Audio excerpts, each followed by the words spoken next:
Narito ang ating pinakahuling satellite image kung saan ito ang sentro ni Typhoon Goryo ay huling namataan sa layong 440 kilometers silangan niya ng Itbayat, Batanes. Ito ay nagtataglay ng lakas na hangin na 120 kilometers per hour malapit sa sentro at bugso na abot sa 150 kilometers per hour.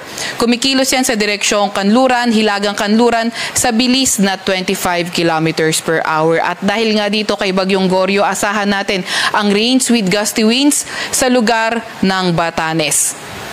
Samantalang southwest monsoon naman o habagat ang nakakaapekto sa kanlurang bahagi ng Southern Luzon, kanlurang bahagi ng Visayas, kanlurang bahagi rin ng Mindanao. Kaya inaasahan nga natin yung maulap na papawirin at mga kalat-kalat na pag-ulan, pagkidlat at pagkulog sa Western Visayas, Negros Island Region, Zamboanga Peninsula, sa may Barm, pati na rin sa may Soc-Sargen. Kayo ating mga kababayan, lalo na yung mga inuulan ng mga nakaraang araw pa ay pinag-iingat sa mga banta ng pagbaha o hindi kaya pagguho ng lupa.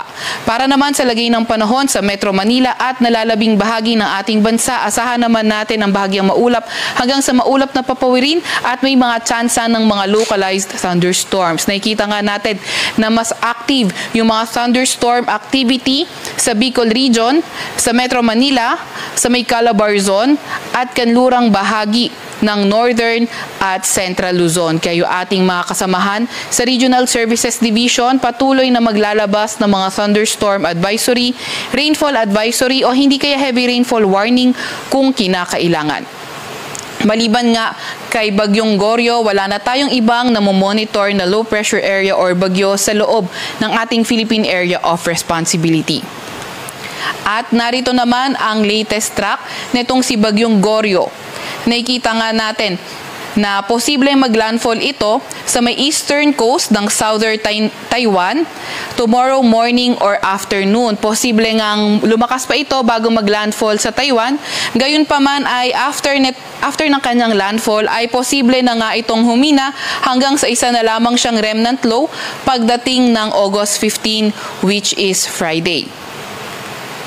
Nakikita nga rin natin na by around Wednesday, ayun yung pinakamalapit sa landmass ng ating bansa. By Wednesday or by tomorrow. At posible na nga lumabas ito ng ating Philippine Area of Responsibility tomorrow afternoon or evening.